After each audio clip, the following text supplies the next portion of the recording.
paso la... ¿Qué tal? Qué gusto saludarlos. Ahora todos los jóvenes están en las primeras filas.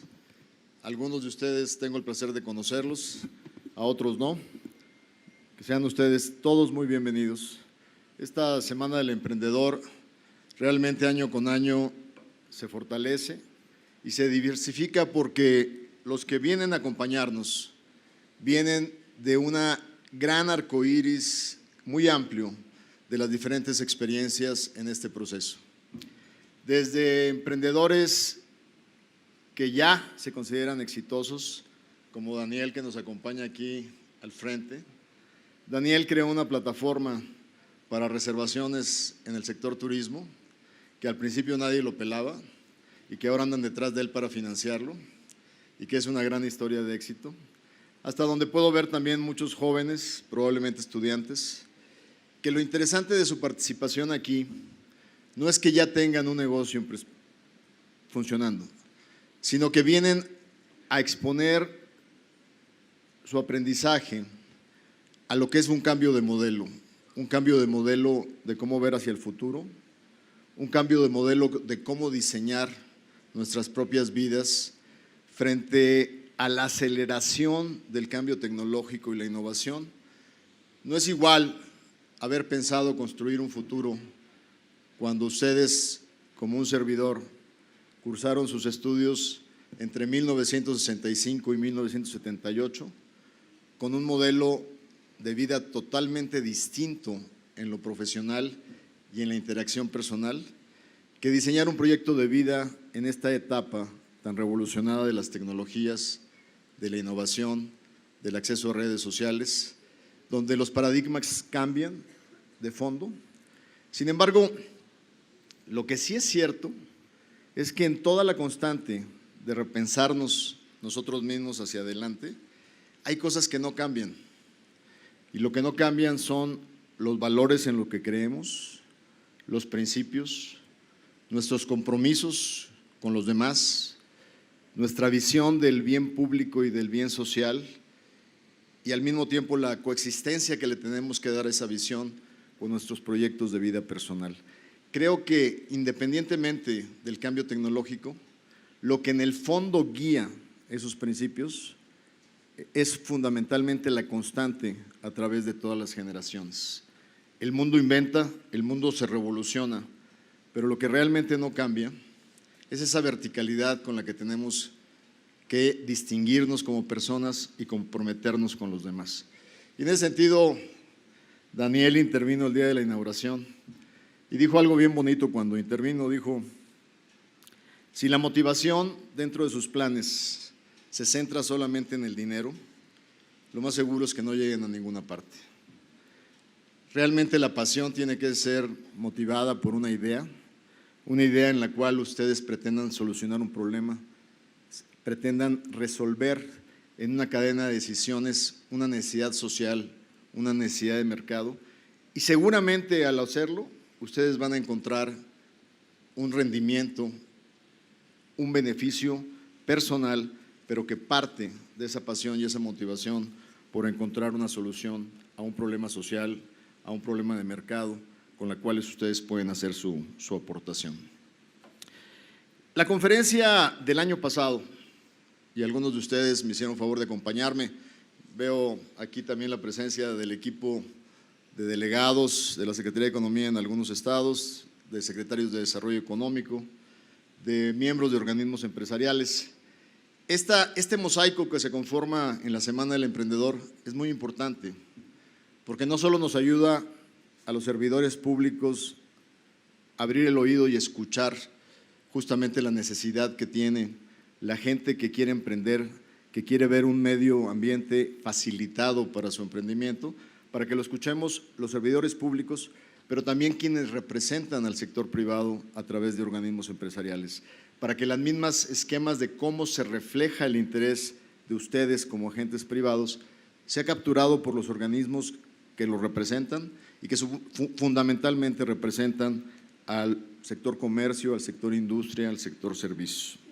Les decía que la última vez que estuve con ustedes planteábamos fundamentalmente Un esquema que partía de entender cómo México se posicionaba en el tiempo en el centro de una plataforma de transformación de valor, de cómo habíamos transformado nuestra capacidad de poder ser competitivos globalmente en un mundo que se integra de una manera sólida y definitiva.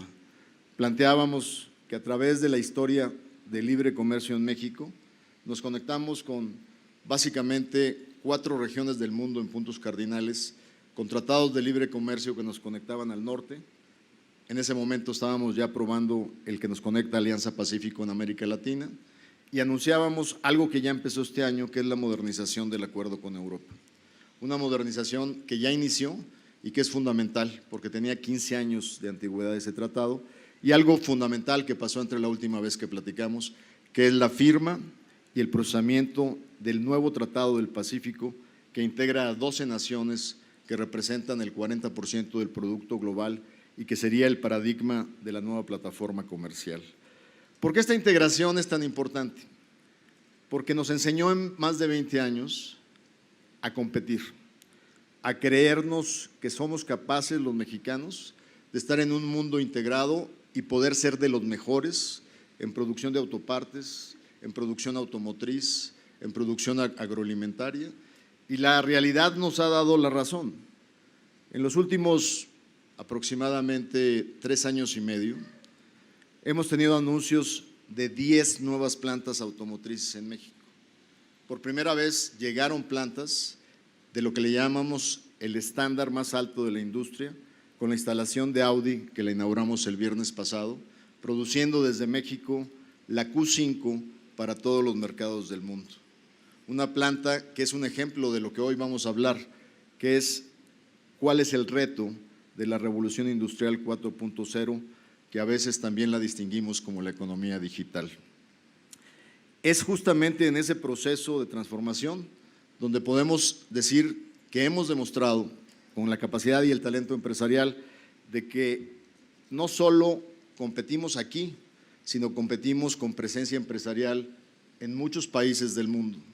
Productores de autopartes mexicanos están dispersos entre Europa del Este, América Latina, Asia, Norteamérica, productores de equipamiento médico, aeroespacial, agroalimentario.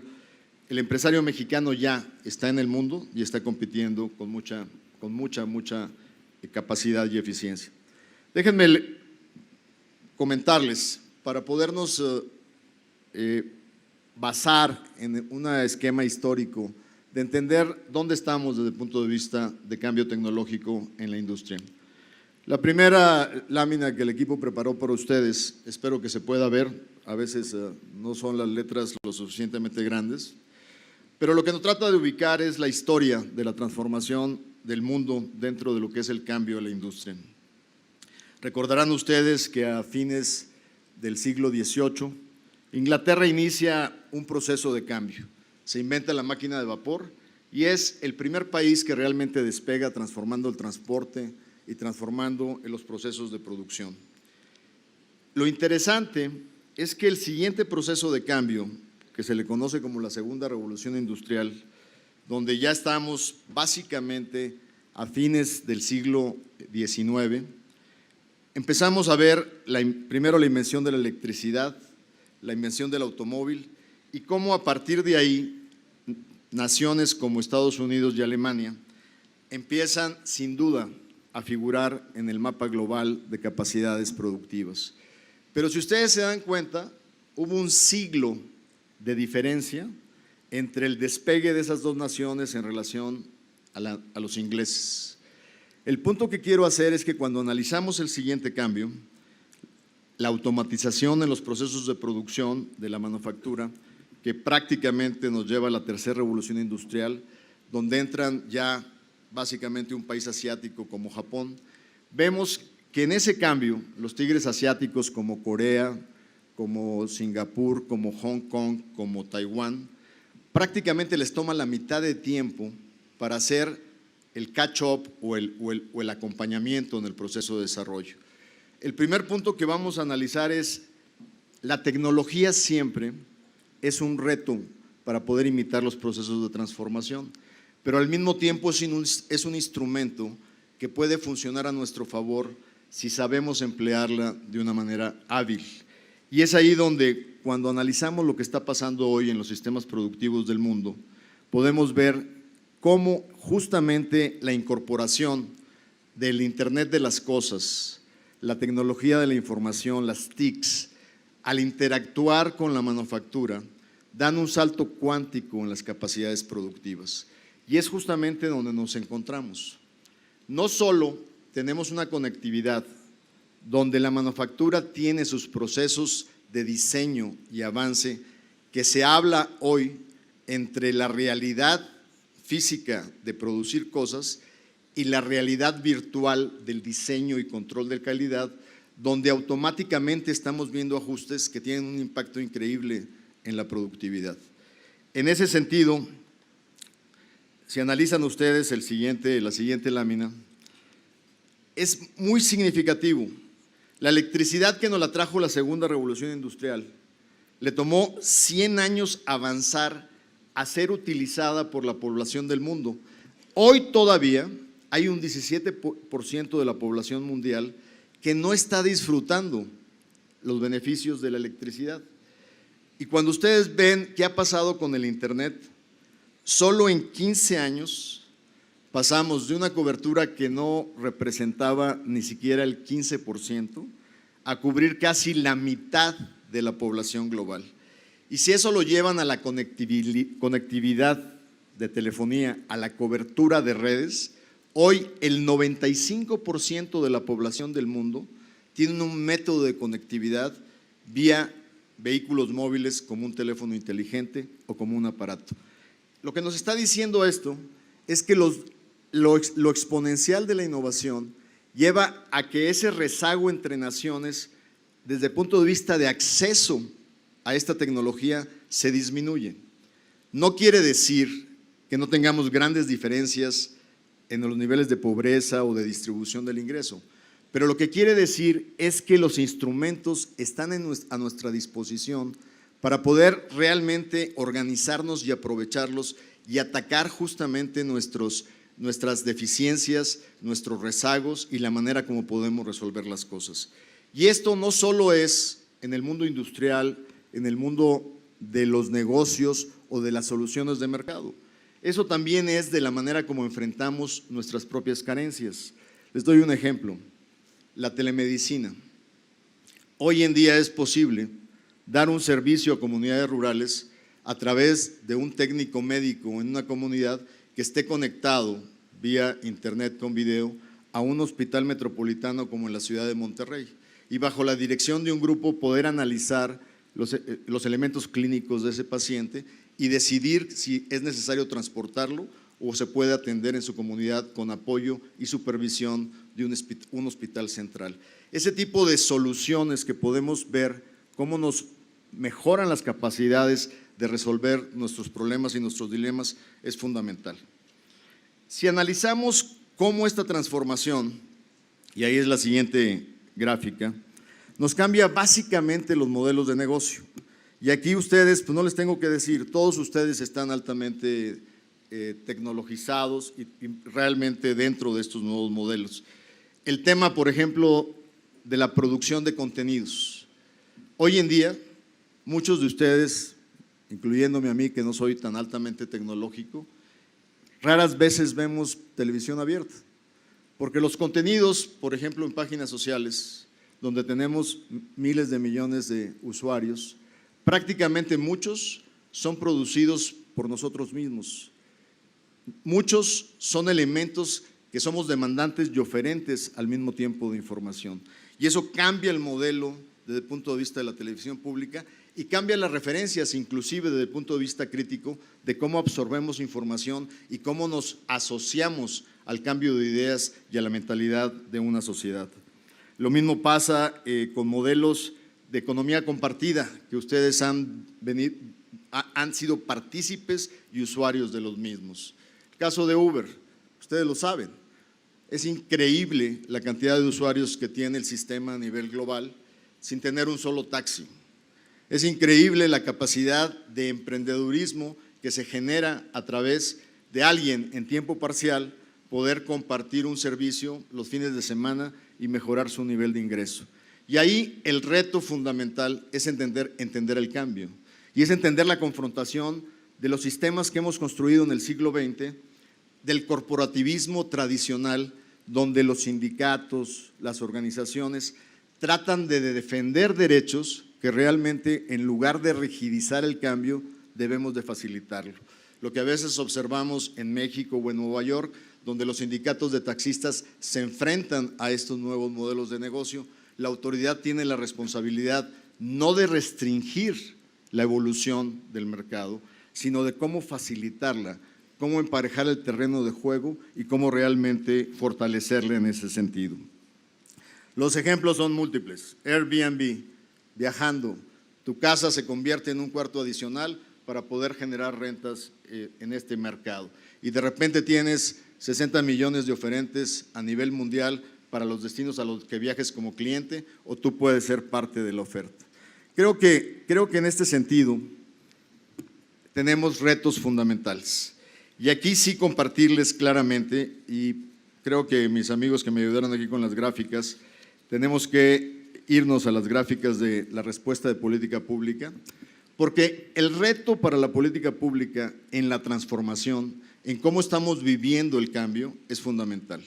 Si ustedes analizan la dinámica de una planta automotriz en el tiempo, estamos en la política pública, creo que esa no es la gráfica que queremos, justamente ahí. El reto que tenemos hacia adelante en la evolución de las tecnologías lo estamos observando en el debate mundial y ustedes no son ausentes de ese debate.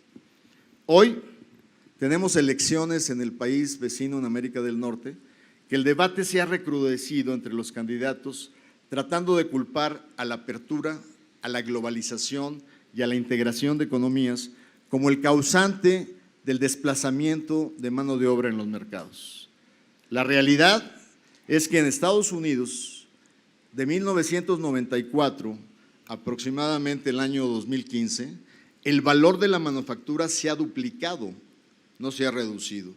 Lo que cambia es que la robotización, la tecnología, la mecanización con la evolución tecnológica reduce la cantidad de empleo por capital invertido.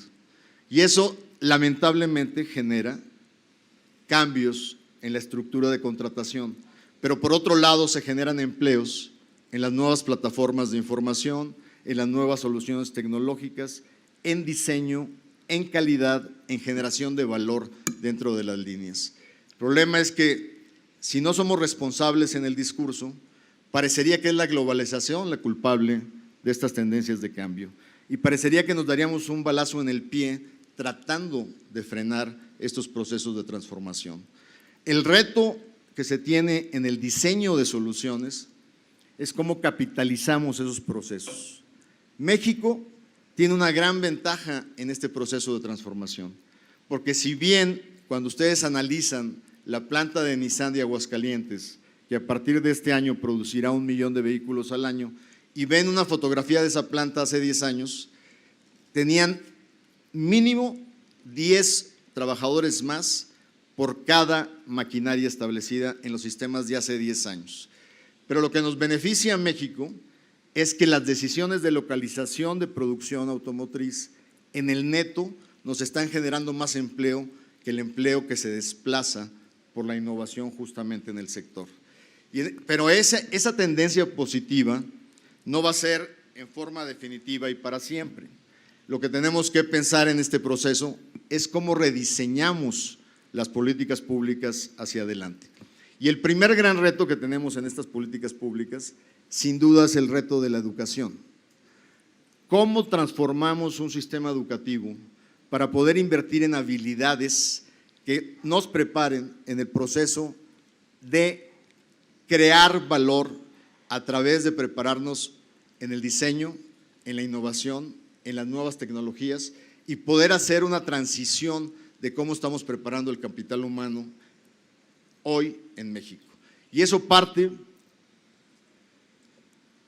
y está directamente asociado con una reforma educativa que, si bien podremos analizar sus ajustes territoriales, es inexorable que la tenemos que empujar y sacar adelante.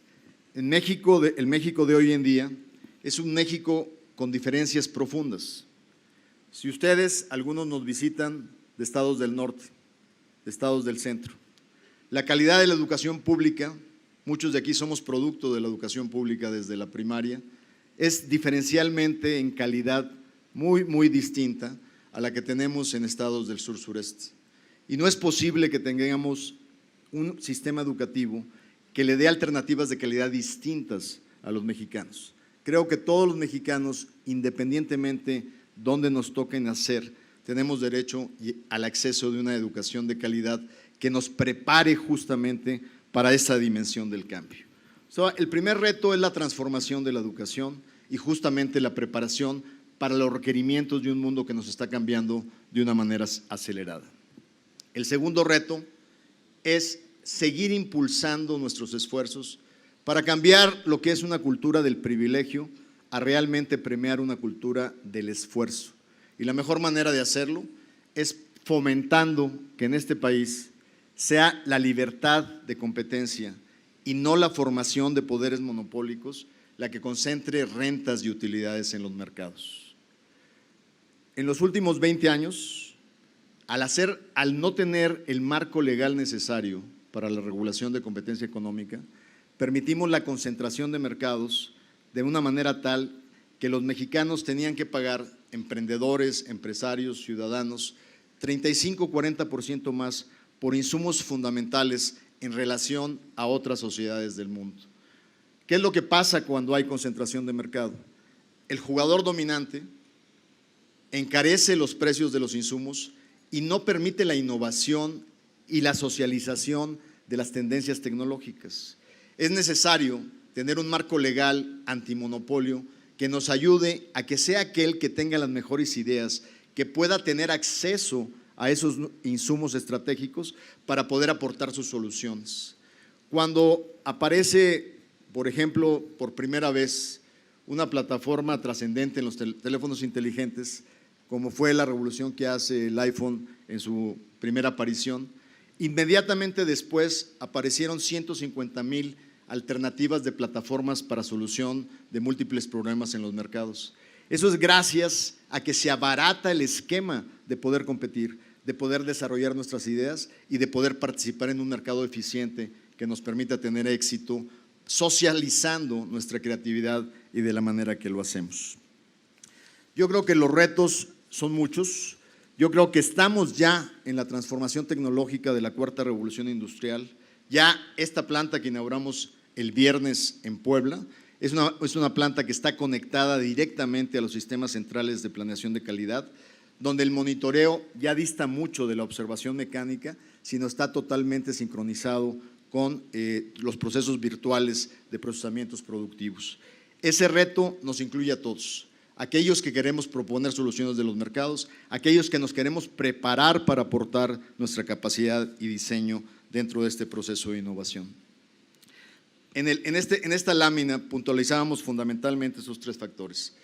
Primero, la que no está puntualizada es educación, pero está puntualizado el tema de competencia económica.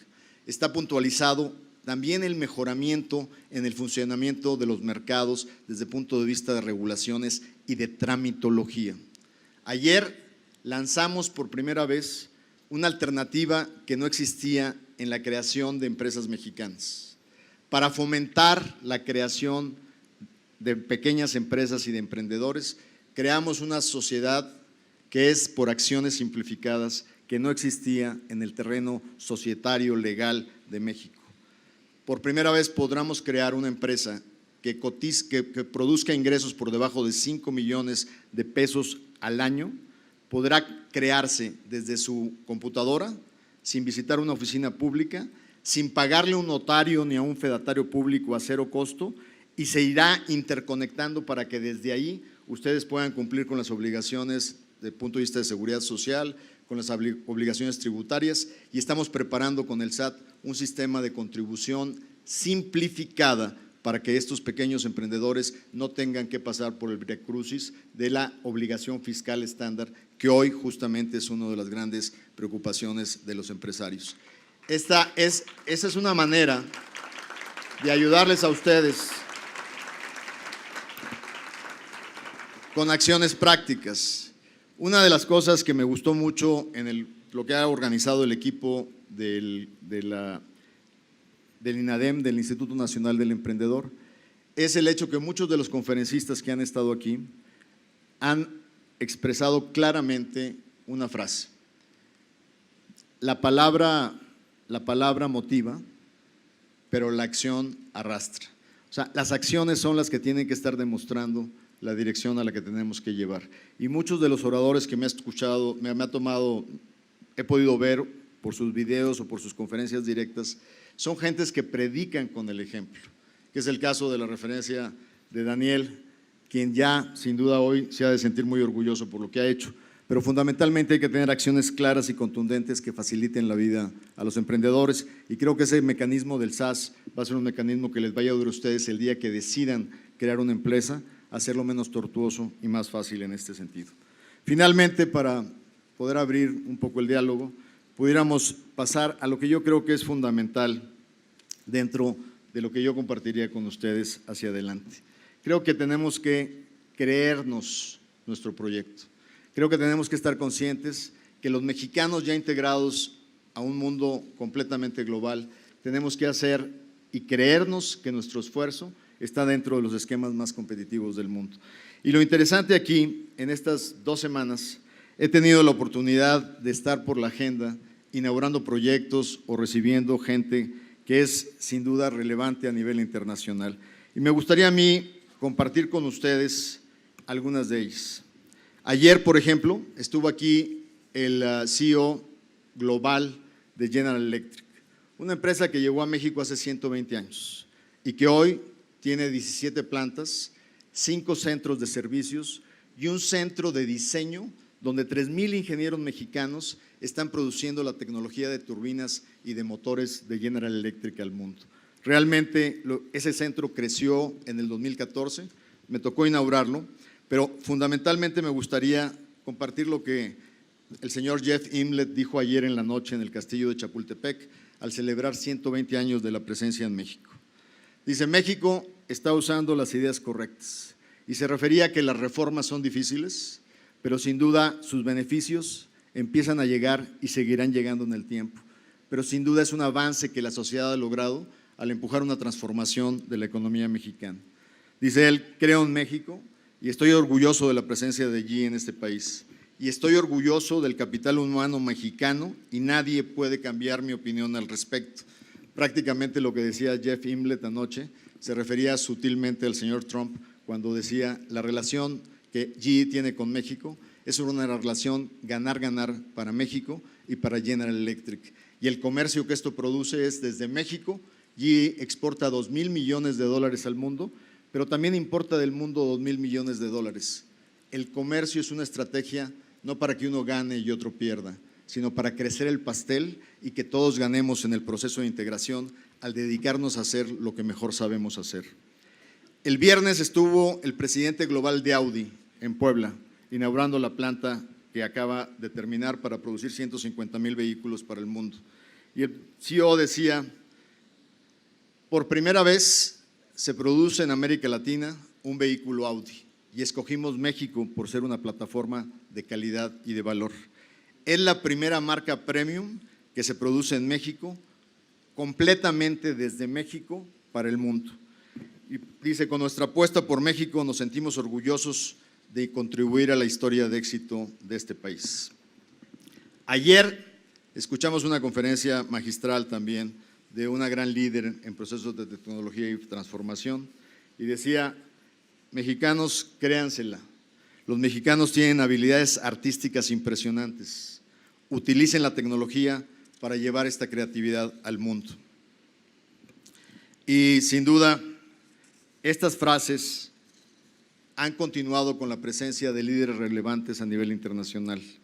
Una de ellas la dijo el presidente de Google y decía, las naciones emergentes son las que están moviendo al mundo hoy. y decía: México, su futuro, sin duda, está dentro de los principales países, y concluía diciendo: el futuro del cambio tecnológico está en México. Estas son frases que han dicho, sin duda, grandes líderes empresariales, y eso nos puede ayudar a revalorar claramente el potencial que tenemos como país, fundamentado en la fortaleza, sin duda, de nuestra sociedad civil y el esfuerzo emprendedor que está, sin duda, revolucionando al país. Pero en ese sentido también tenemos que tomar lecciones fundamentales, y esas lecciones tienen que ir en contra a veces de procesos de aprendizaje que nos llevan a veces a no cambiar modelos de conducta y a no cambiar la forma como enfrentamos el cambio tecnológico fundamentalmente y los nuevos riesgos. Y en ese sentido, esta semana, y se lo recomiendo, Fernández Meléndez escribió un artículo muy interesante donde le llama: hay que perderle miedo al fracaso. Muchos de nosotros fuimos educados en la cultura donde nunca hay que fracasar. Pues hoy estamos aprendiendo diferente. Hoy estamos aprendiendo a que la única manera de tener éxito es poder aprender a veces de nuestros propios fracasos. Y esto es válido para cualquier ruta de la vida productiva que cada uno decidamos. Y a la hora de analizar nuestros fracasos, lo más interesante es que hay buenos fracasos y malos fracasos.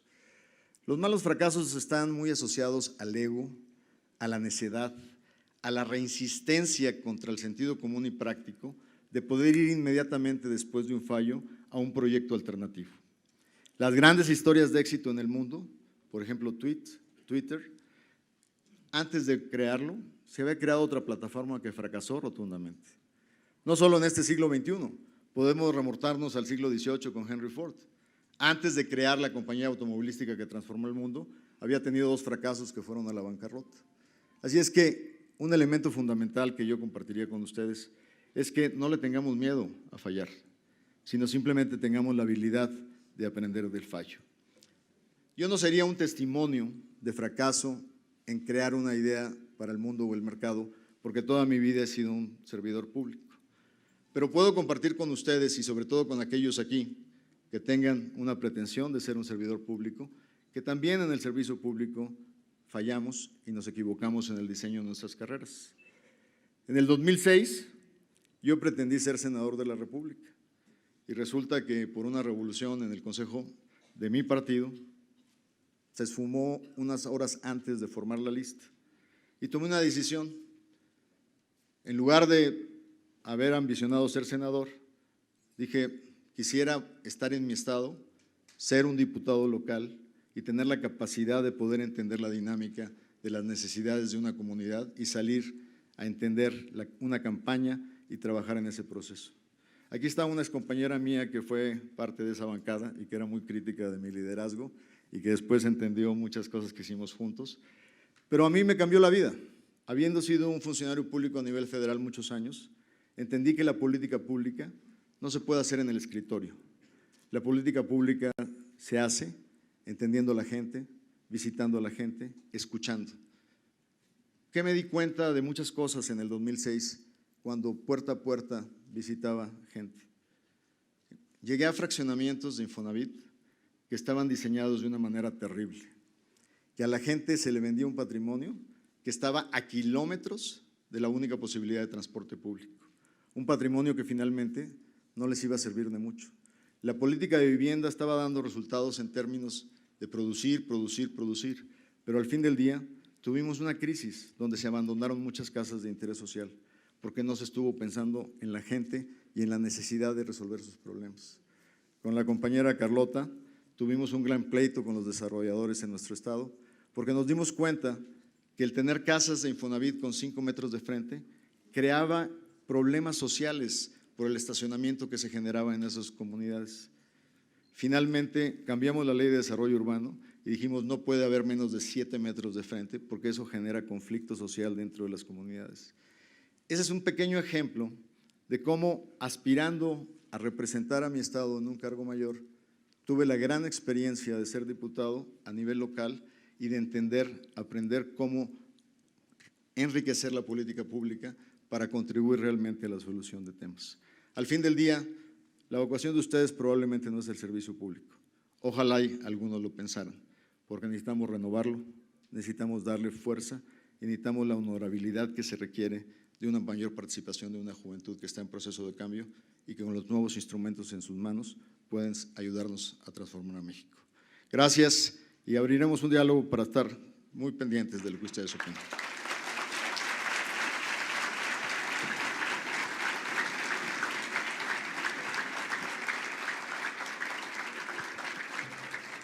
Al principio de la reunión se les pidió a que quien quisiera hacer una pregunta con las señoritas que nos están apoyando. Si quieres, abre con el micrófono. Muy bien, pues está a disposición el micrófono. Allá. Sí.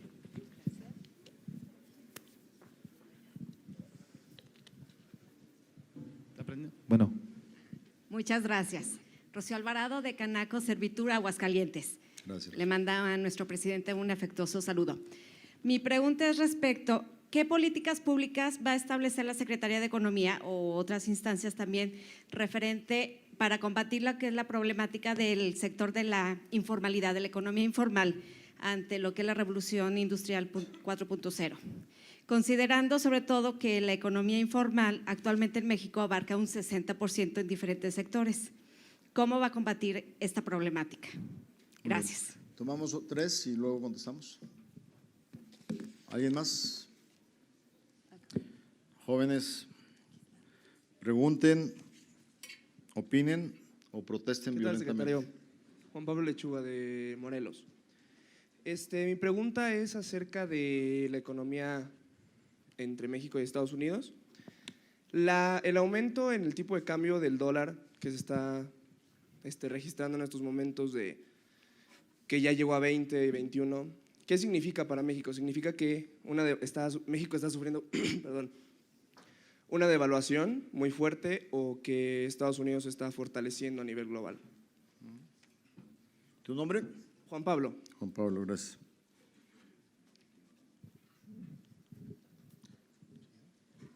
¿Alguien más? Buenas tardes. Ingeniero Miguel Ángel González, de León, Guanajuato. Vengo por parte del Colegio de Ingenieros Civiles también y parte de la cadena de valor de las armadoras, pues, o de los Tier 1 que se están generando ahí en Guanajuato. Mi pregunta también va en función de políticas públicas, ya que hablando con el cónsul japonés, nos hablaba de que a pesar de los esfuerzos estatales de gobierno para impulsar el crecimiento de infraestructura regional, sí se necesitaba bastante de la economía federal, porque no solo la parte del diamante se necesitaba revolucionar en cuestión de infraestructura, sino también los puertos, y que era una parte fundamental y que sí veía bastante carencia en infraestructura portuaria para seguir el crecimiento en los próximos años. Muy bien. Perfecto. Ya hay 3 preguntas. En el caso de la informalidad, uno de los grandes retos que tenemos muchos de los países latinoamericanos es que justamente a través del tiempo, en el diseño de políticas públicas inconsistentes, nosotros mismos promovimos la informalidad. Y les platico cómo la promovimos. Teníamos los programas de asistencia social del gobierno, el IMSS, viviendas de interés social, Infonavit, y evidentemente eso tiene un costo para el empresariado y menor, pero también tiene un costo para el trabajador dentro de los pagos que ellos hacen. Resulta que al mismo tiempo empezamos a abrir alternativas, como por ejemplo programas de seguridad social, que tú venías a registrarte, fueras formal o no fueras formal, y de tal manera que cuando un trabajador tomaba la decisión, a ver, trabajo como carpintero en esta empresa, pero luego de que me dicen cuánto voy a ganar, de aquí se me descuenta Infonavit, de aquí se me descuenta IMSS, o trabajo por mi cuenta y recibo esa lana directa, y luego después con lo que tengo compro mis servicios como los que se empezaron a ofrecer alternativos. Entonces creamos un incentivo perverso por el costo que representa desde el punto de vista de financiamiento de los programas IMSS, Infonavit, de tal manera que era más rentable que tú te fueras con tus capacidades productivas directamente a ofrecer tu trabajo, a que trabajaras dentro de esquemas de mayor productividad ofreciendo tus servicios. Entonces la informalidad crece también precisamente por eso, porque el balance entre el beneficio y el costo de ser formal o no ser formal apuntaba hacia, era más beneficioso estar en la informalidad. La única manera de cambiarlo es hacer que sea benéfico estar en la formalidad. Y la única manera de hacerlo es hacer políticas públicas que tu decisión sea, me conviene ser formal. ¿Cómo? Se abre un programa de formalización en donde en los últimos años se han aumentado en 5 millones las inscripciones, por ejemplo, al SAT, porque se les dijo, si te inscribes, tienes esas características, los primeros 5 años no se te estará cobrando impuestos y será tu esquema gradual de contribución impositiva, pero serás beneficiario de acceso a seguridad social. Tendrás derecho a poder inscribirte a recibir programas de financiamiento, de apoyo de Nacional Financiera a través de la Banca de Desarrollo, y entonces abres el abanico de beneficios, al mismo tiempo que le haces más barato arrancar dentro de la formalidad. Es la primera vez en la historia justamente de contribuyentes que aumenta la base en casi 5 millones de inscripciones dentro del esquema, porque cambiaste el balance. Pero otro tipo de temas que te tienen que ayudar en eso es el combate, es la mejora regulatoria, cómo hacer más fácil la vida al empresario y al emprendedor, cómo reducir esos esquemas, y en eso estamos trabajando con los estados y municipios, porque el tema no solo es regulación federal. Hay municipios donde para abrir un negocio, la licencia de funcionamiento te puede tomar 6 meses, o la licencia de construcción te puede tomar más de 1 año. Entonces, hoy estamos utilizando sistemas de transparentación, donde hacemos encuestas con los empresarios para poner públicamente a la vista de todos quiénes son los municipios más eficientes o menos eficientes. El Doing Business del Banco Mundial, que avanzamos 6 lugares, hoy al lugar 38, nos mostró, por ejemplo, de los 32 estados, cuáles son los mejores, los que facilitan más el ambiente de negocios. Lo mismo pasa con una encuesta que estamos por lanzar con los 200 más importantes municipios de México. O sea, facilitas la vida, desregulas, haces más fácil que se cumpla con los requerimientos necesarios para protección al consumidor, por seguridad, etcétera, pero la idea fundamentalmente es cómo incentivar a que mejore el esquema de formalidad. Y uno de los temas importantísimos, el reto de los países es ser más productivos. Cuando combates la informalidad y avanzas a la formalidad, haces a una sociedad más productiva porque tiene acceso a tecnologías, tiene acceso a procesos y puede dar mejores resultados. El caso de México, Estados Unidos y el tipo de cambio. En la historia país que tenemos, hemos tenido diferentes etapas desde el punto de vista de impacto de lo que viene siendo el mercado cambiario, lo que el tipo de cambio representa. Si yo les comentara una historia similar, empezamos hace 2 años con un proceso muy severo de reducción del precio del petróleo. Al momento que se reduce el precio del petróleo, si esta historia hubiera ocurrido antes del 90, cuando las exportaciones mexicanas eran 65% petróleo y solo 35% manufactura, el impacto en aquellos años cuando había una depresión en el mercado del petróleo era devastador, porque nos impactaba la balanza comercial, el ingreso de divisas, pero también impactaba las finanzas públicas por su alta dependencia sobre los ingresos petroleros. En esta ocasión, la reducción a menos de la mitad del valor de lo que venía vendiéndose un barril de petróleo, primera vez en la historia no impacta la parte de la balanza comercial, al menos de la manera como la estaba impactando, porque hoy solo exportamos 7% petróleo y minerales y 90% manufacturas, además de que crecieron nuestras exportaciones casi 8 veces, hoy exportamos casi 400,000 millones de dólares. Entonces, el impacto sí existe, pero ahora solo por un conducto, que es el impacto de las finanzas públicas, que afortunadamente tuvo una recomposición donde aumentaron los ingresos fiscales para compensar la pérdida de los ingresos por la vía del petróleo. Finalmente, el mercado claramente te está diciendo que todas las economías emergentes se venían desde el 2014 depreciando frente al dólar. El real brasileño se depreció 50%, la moneda de Rusia, el rublo, se depreció 100%. México se había sostenido bastante bien por varios factores. Primero, porque nuestras exportaciones eran manufactura y no commodities, que bajaron de precio. Segundo, porque teníamos sin duda una dinámica positiva que nos estaba manteniendo en los mercados, en gran parte por la inversión extranjera directa. Logramos aumentar el que los inversionistas internacionales estén viendo a México como una plataforma segura de inversión en nuevos proyectos, fábricas, automóviles, dispositivos médicos, aeroespacial, que nos hizo llegar en estos 3 años y medio 120,000 millones de dólares. El problema es que los mercados en todo el mundo siguen inestables, la incertidumbre política ha sido un ingrediente importante y México sin duda ha tenido un proceso de depreciación del peso. Lo más relevante es que hoy nuestro mecanismo responde a condiciones de oferta y demanda. Yo he dicho que hoy el peso está subvaluado, lo he dicho desde hace 2 meses. El gobernador del Banco de México hizo una declaración en ese sentido, pasando, según la opinión de muchos, la incertidumbre de las elecciones del 8, pudiéramos esperar sin duda una corrección de los mercados, pero de que evidentemente hay una apreciación del dólar frente a todas las monedas es un hecho innegable. Y hay que observar claramente cómo nos estamos comportando frente a otros países. Brasil está cayendo en producción, Argentina está en una crisis también de crecimiento, México está creciendo modestamente, pero está creciendo. La expectativa es alrededor del 2.5% este año. Mi expectativa es que una vez que pase estos esquemas de incertidumbre político-electoral en el país más poderoso del mundo, va a haber buenas señales para los mercados. Finalmente, hay una pregunta sobre armadoras y el tema de infraestructura. Tu pregunta es sumamente relevante. Tenemos en México, hoy somos los 4º exportadores mundiales de vehículos, somos el 7º productor a nivel mundial y hoy producimos 3.4 millones de vehículos. Gracias a las inversiones que hemos tenido en los últimos 3 años, vamos a llegar a producir 5 millones de vehículos y seremos el 5º productor a nivel mundial. El reto de logística es fundamental y lo venimos trabajando claramente en una estrategia de movimiento de valor, no solo en carreteras, ferrocarriles, sino también en puertos.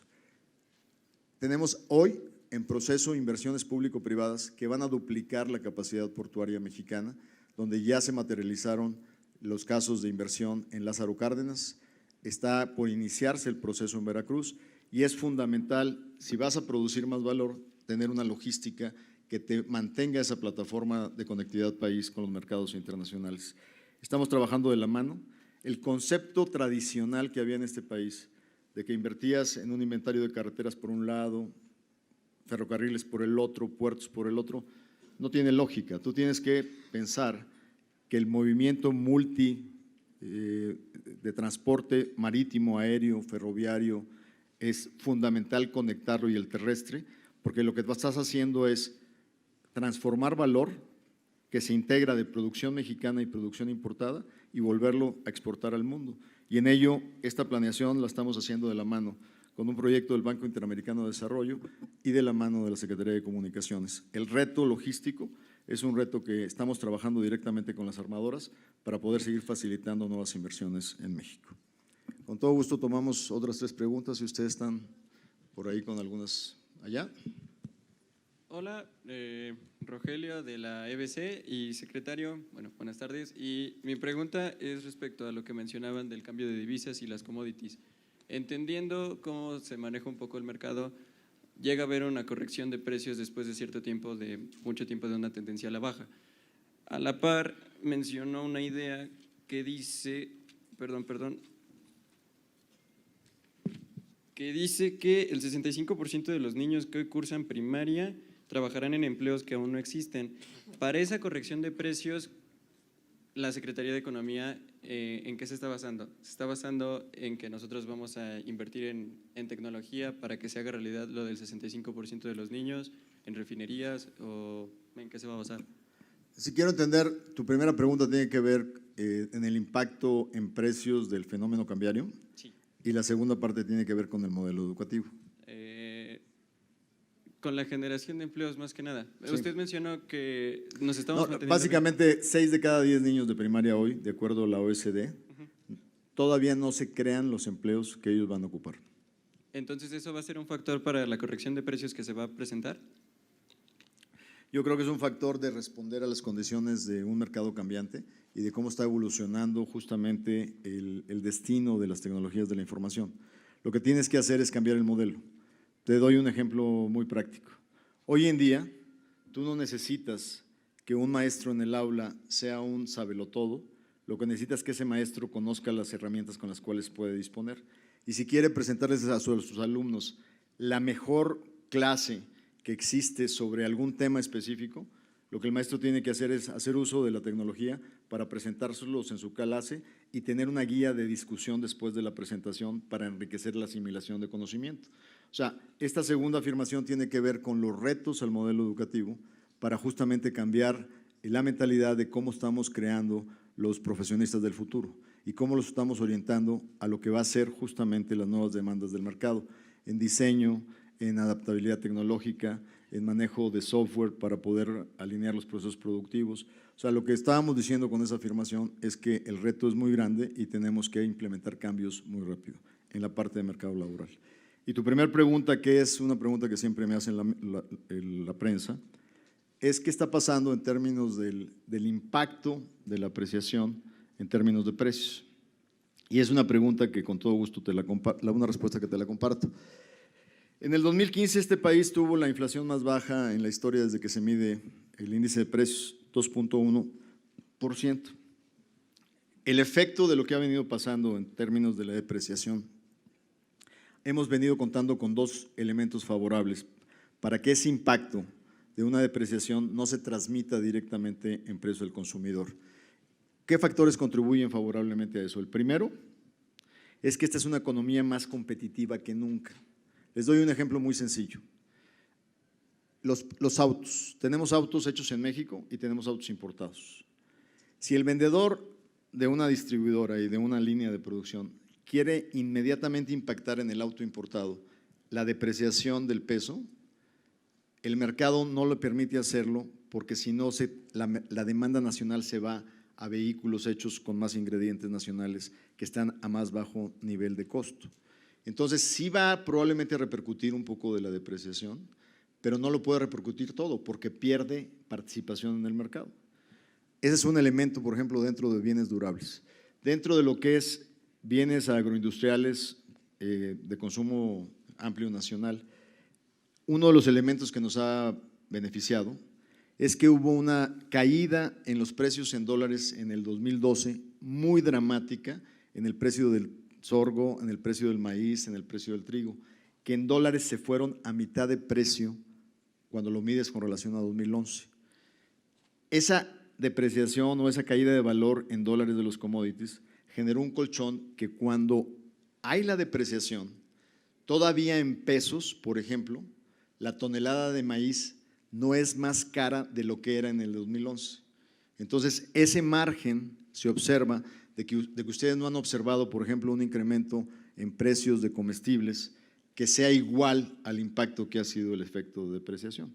No solo por el factor de contenidos nacionales en su producción, sino porque muchos de estos commodities venían ya impactados por una caída en precios. No, de que evidentemente habrá un impacto parcial, lo hay, pero lo importante es que no es una transferencia, digamos, muy elevada de lo que ha sido la depreciación.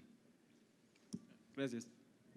Allá atrás alguien está levantando la mano y que no tenía asiento. Buen día, señor secretario. Yo decía una dama porque había vivido muy poco, pero adelante, por favor. Falló un poco la voz de dama. Augusto Hernández, del Estado de Veracruz, HA Consultores. Felicitarlos por las políticas públicas que están intentando y iniciando. Congratularnos por escuchar que las políticas públicas están amarradas en estos momentos, si así se pudiera decir, de que no solo se trata de construir carreteras o aeropuertos, que por cierto seguimos pendientes en Jalapa, pero si estas políticas públicas están totalmente amarradas con la nueva que acabamos de escuchar y que de verdad se me hace genial, de esta plataforma que permitirá la apertura de empresas de esa especificidad. SAS. Es correcto, ok, gracias. Estas políticas públicas, ¿estamos nosotros preparados o esta política pública tendrá cómo culturizar a los usuarios para que realmente tenga beneficios de desarrollo económico? Gracias, ¿es cuánto? Esa es una de las cosas, perdón, tomemos había alguien allá atrás que había levantado la mano, denle un micrófono, adelante. Bueno, me da un poco de pánico escénico, así es que voy a tratar de hacerlo mejor. No, véngase aquí adelante para que no tenga. No. En nuestra empresa Tangible News creamos innovaciones disruptivas que sustituyen los productos de la canasta básica a partir de proteínas vegetales sin grasa, sin colesterol, sin organismos genéticamente modificados, sin conservadores y de alto contenido proteico vegetal, con las certificaciones más altas a nivel alimenticio. La pregunta es, ¿de qué manera nos puede apoyar y proteger como mexicanos la Secretaría de Economía para llevar la innovación al mundo y ser una empresa global? Primero, felicidades. Me Gracias. tocó conocer este gran proyecto que ustedes encabezan en San Luis, ¿va? Sí, es En correcto. San Luis Potosí. Y lo que yo te diría es, lo que nosotros estamos tratando de hacer dentro de, obviamente, las restricciones presupuestales que enfrentaremos el próximo año, precisamente por congruencia para mandar señales a los mercados, es tratar de lanzar un reto para políticas públicas innovadoras. ¿Y ¿qué quiere decir esto? Incentivar a que los organismos de desarrollo social, tanto federales como intentaremos influir en los estados, puedan tener este tipo de alternativas en sus políticas, por ejemplo, de desayunos escolares, donde vean las alternativas y las ventajas de lo que es una tecnología nutricional como la que ustedes están desarrollando y tratar de generar incentivos para orientar, en este caso, las licitaciones públicas a que favorezcan, una vez que esté claramente bien acreditado, como en el caso de ustedes, la contratación de este tipo de soluciones que pueden ser de gran ventaja en políticas de desarrollo social como la que ustedes están presentando. Entonces, hay un mecanismo donde tenemos un comité de compras gubernamentales, donde tratamos de cambiar los paradigmas de cómo el gobierno contrata y de cómo el gobierno puede alentar que los innovadores participen en la solución de los retos sociales. Y es por ahí por donde podemos encontrar una puerta para su proyecto. Y sobre el primer tema, en el caso de Veracruz, yo creo que el reto está, y es algo que es importante compartir. La participación que nos dan las nuevas tecnologías a todos ustedes es una participación muy interesante, que también representa un riesgo. Por ahí alguien, y ustedes seguramente lo saben, que son más tecnológicos, Facebookism, algo así, que sustituye el activismo de cómo ustedes se comprometen a través de la crítica constructiva a transformar una sociedad. El riesgo que tienen las páginas sociales es que a veces vemos un gran compromiso con alguna causa y le damos like y ya nos sentimos moralmente satisfechos porque ya le pusimos like. Hay que ir más allá. Hay que utilizar la tecnología para transformarnos como sociedad. El darle like o dislike porque tal servidor público no merece que lo apoyemos, vayamos un paso más. Vayamos a hacer un activismo real de propuesta que nos transforme, que es parte un poco de lo que nos decía nuestro amigo de Jalapa. O sea, tenemos que tener la capacidad de seguir influyendo. Las reformas, por ejemplo, que están materializadas en materia de competencia, en materia de sector financiero, en materia de energía, son reformas que venía pidiendo la comunidad empresarial desde hace 20 años y no había forma que se pusieran de acuerdo los políticos. Finalmente se logra en el 2012 arrancar el 2 de diciembre con un consenso que veíamos durante muchos años casi imposible de alcanzar, que el PRI, el PAN y el PRD se pusieran de acuerdo para lanzar en consenso un elemento transformacional de la economía mexicana. Y se logró, pero se logró gracias a la insistencia de la sociedad civil, a mandar el mensaje claro que la política no es para fortalecer a los partidos políticos, sino es dar respuesta a necesidades sociales y a transformaciones de la sociedad. Entonces ahí sí los aliento a que no caigan en las redes del Facebookism y se transformen realmente en activistas constructivos para la transformación de las comunidades y la sociedad donde ustedes viven. Esas son las tres preguntas, dos preguntas. ¿Alguien más está? Miren, ya están más y más y más. Observen. Las damas que han preguntado poco. Ahí le traen un micrófono. Si quieren, agotamos estas 5 manos que vi arriba, porque muchos de ustedes traen agendas aquí mismo en la Semana del Emprendedor. ¿Acá hay un micrófono?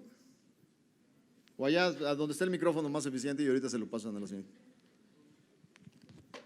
Muy buenos días a todas y todos los presentes.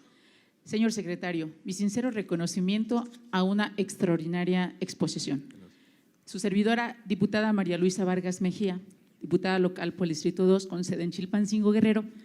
Quiero preguntarle o quiero solicitarle, usted nos dé alguna recomendación sobre dos temas. Uno, estamos estrenando Instituto Guerrerense del Emprendedor en Guerrero. En esta legislatura fue aprobada.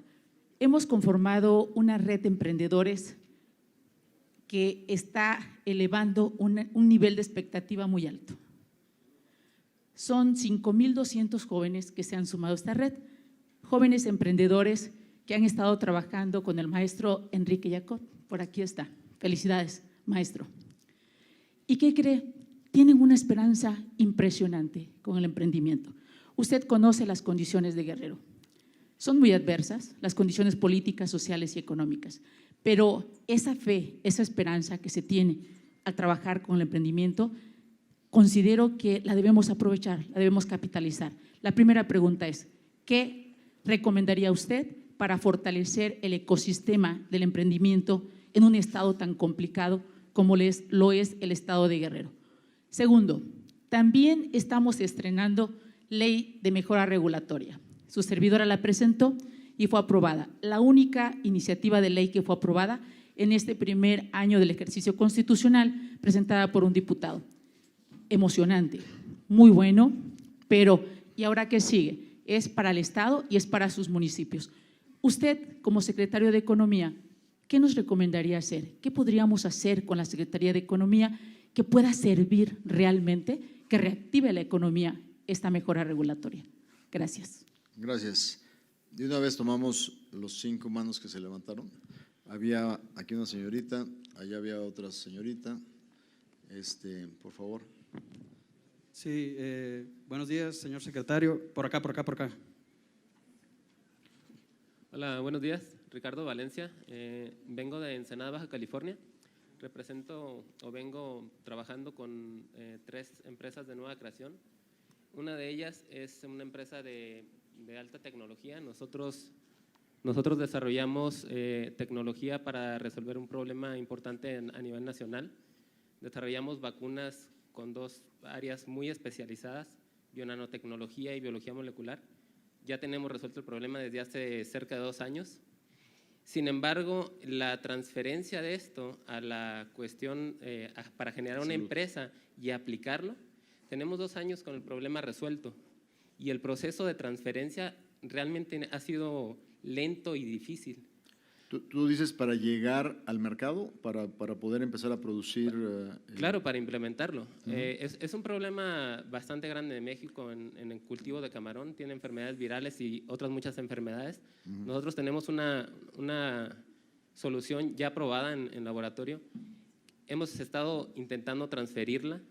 Sin embargo, el proceso ha sido muy lento. Y, por ejemplo, los fondos que existen, por ejemplo, de la Semana del Emprendedor de INADEM, no están adecuados para este tipo de innovación.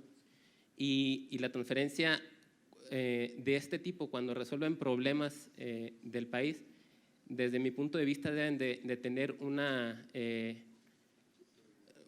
prioridad, ¿no? ¿Por qué? Porque se están generando soluciones a partir de problemas que estamos detectando. De acuerdo. Existe el capital humano, o sea, nosotros desarrollamos esto, sabemos desarrollar vacunas y yo aprendí a desarrollarlas en instituciones públicas de aquí. Y, por ejemplo, el hecho de que no se estén implementando, teniendo el capital, teniendo la tecnología, es algo que me parece, no lo entiendo muy bien, se me hace un poco incoherente. Por ejemplo, que tengamos que importar vacunas cuando tenemos todos los recursos aquí para desarrollarlas. En este sentido, lo que nosotros hemos visto que es un problema es los espacios o los recursos necesarios para lograr esta transferencia. Por eso nosotros también tenemos una segunda propuesta de una iniciativa para que este tipo de empresas de base científico-tecnológicas tengan todo el acompañamiento y los recursos necesarios para poder llegar rápido a donde se encuentra el problema. De acuerdo. Muy bien, gracias, Ricardo. Gracias. Ahí está una señorita ahí inmediatamente atrás de ti. O aquí al señor de corbata. Señor secretario, buenas tardes a todos. Soy Maripaz López de la empresa Caimanes y Cocodrilos de Chiapas. Tal vez es una empresa muy diferente a lo que comúnmente han escuchado. Los cocodrilos hoy en día es una industria muy grande, una industria millonaria que se está explotando en otros países como Estados Unidos, Australia, incluso Sudáfrica. Aquí en México somos un país de cocodrilos y lo que necesitamos nosotros y de tiburones. Criamos tiburones. Bueno, quiero comentarle que mi familia vamos a cumplir el próximo año ya 100 años trabajando con cocodrilos. Los estamos desde reproduciendo, criando y maquilando la piel hasta tener el producto terminado de manera artesanal. En México nosotros a nivel nacional queremos ya despuntar como una empresa, como una industria en donde realmente el cocodrilo es una especie realmente productiva. Son empresas que generan muchos recursos, ayudan muchísimo al cambio climático. Estamos en zona económica especial. Hemos trabajado de la mano con Semarnat durante 20 años y hemos logrado mucho para que el cocodrilo podamos nosotros legalmente producirlo en cautiverio. Mi pregunta es y mi preocupación es, después de 20 años de trabajo con varias instituciones de gobierno, ¿de qué manera podemos nosotros entrar y que les podamos explicar el gran auge que hay con la piel de cocodrilo y que nos volteen a ver ya como empresa, no solamente a Caimanes y Cocodrilos de Chiapas, sino que a todas las empresas que producen cocodrilo en el país? O pieles exóticas para productos. Exacto, sí. Muy bien. Gracias. Gracias, María Paz. Por ahí estaba un señor. Por acá, por este lado. Sí, Hola. secretario Guillermo Romero Rodríguez, presidente de la Federación de Cámaras de Comercio de Sinaloa. Muchas gracias y felicidades por su conferencia. Yo tengo una pregunta práctica sobre el recorte del presupuesto para el próximo año de la Secretaría de Economía. ¿Qué estrategias va a emprender la Secretaría para apoyar a todos los emprendedores el próximo año y a todas las MIPYMES en el país? Muchas gracias. Gracias. Gilberto, ¿ah? Guillermo Romero, Guillermo. secretario. Señor secretario, acá en el medio, de este lado, por acá. Gracias. Estás justo adelante Sí, del yo sé reflector. la luz, no deja ver. Ulises Moreno, de CETES Universidad, de Incubadora Alto Impacto, un cordial saludo de nuestro rector, el doctor Fernando León García. Pues un gusto escucharlo, un gusto escuchar las noticias que siempre nos da. La pregunta va referente a lo siguiente: ¿cómo podemos apoyar en esta nueva revolución industrial en términos de política pública a nivel interinstitucional? Porque no solamente le correspondería a la Secretaría de Economía, donde en esta economía de conocimiento una clave para el desarrollo económico de calidad de vida de las personas que en ellos participan es que aquellos que emprenden e innovan pues tengan en realidad un beneficio tangible para ellos, ¿no? Donde el mercado de marcas y patentes, según cifras de la Organización Mundial de Comercio al 2012, era más o menos de 530,000 millones de dólares a nivel global. ¿Qué es lo que ocurre con esto aquí en nuestro país? Que el 90% de las patentes que se generan, que son un poco menos de 1,000, están dentro de los términos de los acuerdos entre las empresas que vienen e invierten aquí en México, pero utilizan el capital científico, tecnológico, humano, recursos económicos provenientes de las instituciones públicas para generar estas innovaciones. Sin embargo, ese 10% también es apoyado, ¿no? O sea, no estamos diciendo que no se apoye, pero en este contexto, en Europa es diferente. En Europa hay un modelo donde una persona innova, genera una patente y tiene derecho al 30% de esa innovación. Yo sé que esto para los inversionistas puede ser un poco complicado, ¿no? Y en términos económicos para nuestro país también, pero eso sí en realidad generaría un beneficio y calidad de vida para las personas que están participando, los que han generado aquí una patente a través de un centro de investigación. Yo creo que pues les beneficiaría bastante durante 15 o 20 años, lo que dure la patente, o 10 años, un modelo de utilidad, ¿verdad? Pues ojalá nos pueda apoyar con algún tipo de iniciativa que se esté tomando en este sentido, y como institución, CETES Universidad, pues estamos totalmente abiertos a poder colaborar en estos procesos. Gracias. Muy bien, gracias. Hola, A buenas usted tardes. que la tenemos hace rato con la mano levantada. Buenas tardes. ¿Dónde está el micrófono? Acá, de este lado. Gracias. Buenas tardes, licenciados. Buenas tardes. Bueno, yo me llamo Daniela Medina, la empresa que tengo se llama Manic, y el año pasado, que probablemente no lo recuerde, tuvimos una conversación, tuve un acercamiento con ¿Tu usted. empresa a qué se dedica? A reusos y reciclado. Reusos y reciclados. Reusos y reciclados, sí, Así me acuerdo. es. Lo que se pretende es poder hacer una reactivación en el aspecto del impacto ambiental para que la gente tenga una alternativa en los reusos de ciertos materiales y de esta manera podamos disminuir el impacto en específico del vidrio, que es un material que actualmente ya no es, bueno, no ha sido biodegradable y ya actualmente es muy poco reciclable. Entonces, esa es mi propuesta. El año pasado, repito, tuve un acercamiento con usted en donde pudimos platicar acerca de este tema y, bueno, tuve la oportunidad de darle una tarjeta en el cual usted me dijo que iba a poder comunicarse conmigo. Sigo esperando la llamada, ¿verdad? Y bueno, la problemática es que desde ese entonces yo me acerqué justamente para tocar este tema, porque yo tengo un… Pero déjame preguntarle, nada más para poder entender el esquema. Ajá. Una disculpa de que no la llamé, seguramente pedí que le llamaran de alguna de las áreas responsables, ya veré qué pasó con su solicitud, pero sí me interesa saber dentro del esquema si la empresa concursó en alguna de las convocatorias, si tuvo algún acceso a lo que está… Estábamos en ese proceso, pero tuve muchos topes por cuestiones en Hacienda, que apenas estuve regularizándome. Porque o sea, no estabas abierta como empresa. Estoy como persona física con actividad empresarial y tengo en Hacienda 10 años inscrita. Pero la cuestión es que yo no tengo, por ejemplo, el acta constitutiva, que es uno de los requisitos que también se piden, porque no tengo socios. Claro. Entonces, al final del día… Esta nueva situación SAS puede ayudarnos. Exacto. Actualmente ya se da esta parte donde puedes hacer el acta sin socios, entonces, bueno, puedo hacerlo en esta modalidad, ¿no? Pero en ese momento la problemática era justamente el vidrio. Yo tengo un problema con el vidrio porque yo reutilizo las botellas. Y la reforma que hubo en cuanto a lo que es la adulteración del vino, a mí me está pegando muchísimo porque yo tengo que ver eso con bares, restaurantes, empresas que se dedican a eventos en los cuales yo tengo que tener un respaldo. Te están restringiendo la oferta. Exacto. Porque ahora hay una ley que impide la comercialización de botellas por el tema de piratería en materia de vinos y licores. Así es. Entonces, cuando yo me acerco, obviamente me topo con pared porque aunque yo tengo un respaldo legal, ¿no? Se pueden hacer los contratos o una protección legal para poder yo fundamentar que actualmente lo que yo hago también es una destrucción de botellas. Si bien es cierto que no las rayo y las tiro, si las destruyo, no las reutilizo para el fin que da la reforma, no se me da esta apertura. Entonces, esa era la problemática que yo tuve y toqué con usted el año pasado y que me hubiera gustado poderlo platicar.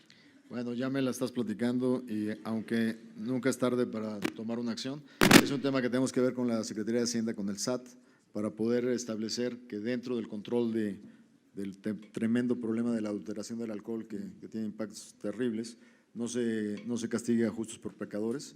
Y aquí está ya el equipo de INADEM para poder tomar el caso y poder ver un sistema de certificación para que el reciclaje sea un reciclaje con destino productivo y no sea simplemente para piratería. Con todo gusto vemos el tema.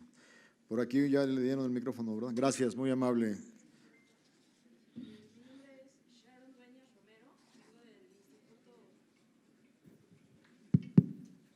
Sí se oye, ¿eh? Sí se oye. Bueno, vengo del Instituto Tecnológico de Álvaro Obregón y usted mencionaba que nosotros somos exportadores. Instituto Tecnológico de Álvaro Obregón, ¿de dónde? Sí, del Álvaro Obregón, está aquí. Es que en Monterrey hay uno que se llama Álvaro Obregón. No, del distrito. Ah, ok. Usted mencionaba que nosotros somos exportadores. Un ejemplo de ello es que nosotros exportamos el jitomate que se produce aquí en México. Sí. Pero después nosotros importamos a Estados Unidos la capsu, que es a base del jitomate que se produce aquí en México. Esto se da a partir de la falta de ingenio en algunas personas, pero en su mayoría es debido a la escasez de recursos que hay para poder, se puede decir nosotros, producir la capsu y poderla exportar. Aquí mi pregunta hacia usted, que pues es secretario de la Secretaría de Economía, ¿usted cómo puede apoyar a la gente emprendedora o en este caso a gente que está estudiando y que quiere y anhela ver salir a su país adelante, no tan solo siendo ya no productores de jitomate, sino transformando la materia. ¿Cómo es que ustedes nos pueden apoyar a nosotros? Claro. Gracias. Con todo gusto. Muy bien. Bueno, yo creo que aquí sí, porque tenemos seguramente uso del recinto posteriormente a eso. ¿Una más? Adelante. Gracias. Buenas tardes, señor Buenas tardes. secretario, y a todos los asistentes aquí. Mire, me pareció muy interesante su exposición, pero debo comentarle que, por ejemplo, el INADEM, aunque fue una decisión muy acertada del sexenio, sí tiene ciertos vacíos, como lo mencionaba el compañero Ricardo de Ensenada. Y se mencionó, se habló mucho de la revolución industrial 4.0. Lo que quedó fuera y que me parece que es sumamente importante, perdón por la… Me llamo Prisciliano Gómez Prieto y vengo de Apodaca, Nuevo León. Ándele. ¿Por qué se dejó de lado la situación? Justamente en el 2009 fui diputado por Apodaca, Nuevo León. Sí. Ya no le pregunto por quién votó, pero… Bien. Sí, la pregunta es verdad, ¿qué pasó o por qué no mencionamos aquí nada con respecto al ahorro de energía? Estamos, de acuerdo a estadísticas, ¿verdad? En 25 años más seremos 9.500 millones de habitantes en nuestro querido planeta. La pregunta es, ¿por qué no se menciona el tema, verdad? Pero a la vez, mi proyecto, uno de mis proyectos que tengo, al que nadie había volteado a ver, aunque lo puse en práctica en una de las áreas de la reconfiguración de la refinería Cadereyta en el 2000, ahora afortunadamente el Ayuntamiento de Apodaca lo tomó en cuenta, ¿verdad? Entonces, la pregunta es, ¿por qué no apostamos? Digo, y quiero hacer la aclaración porque el primer municipio en el que se van a aplicar estos sistemas va a ser Apodaca, aunque ya Escobedo lo hizo con celdas solares en su sistema de alumbrado sobre la avenida Universidad. Pero, ¿qué pasa con los apoyos a este sector, verdad? Esa es la única pregunta. Gracias. Gracias a ustedes, gracias a los presentes, ¿verdad? Voy a intentar contestar las 7 preguntas que se hicieron muy rápido. La legisladora de Guerrero todavía nos acompaña. Gracias, legisladora. Mire, le comparto, cuando empezamos este ejercicio con Enrique y un servidor, lo empezamos en el verano a partir del mes de finales de julio del 2012. Lo primero que hicimos fue tener, no siéntese, no se preocupe, fue tener un diálogo con todos los agentes que estaban involucrados en el ecosistema, aceleradoras, incubadoras, todo lo que estaba dentro del sistema de startups, el sistema de mentores, los empresarios consolidados que se estaban dando el tiempo para dar su tiempo para transmitir conocimiento. Y el primer principio que hay que tener cuando se trata de pensar en una idea así es que en el servicio público no estamos inventando el hilo negro ni el agua caliente.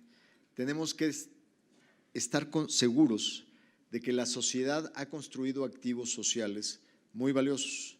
Entonces, nos toca a nosotros tratar de encauzarlos a todos dentro de un solo ecosistema, con una plataforma como fue lo que hicimos en la Red Nacional Emprendedor, para poder presentar las opciones que se ofrecen justamente a quien quiere aprender, quiere empezar, quiere tener un mentoraje, quiere tener una conducción. Entonces, lo primero, piensen en quiénes son los actores económicos en Guerrero que tienen la experiencia, que tienen el talento y que están dispuestos a hacer algo por su comunidad empresarial, por su comunidad de emprendedurismo, y hagan una alianza estratégica fundamental con ellos. Porque usted y yo mañana nos vamos, la sociedad civil nunca se va, y es el motor que tiene que alimentar la permanencia del cambio y de la transformación. Entonces, mi primera recomendación es fortalezcanse en ese sentido.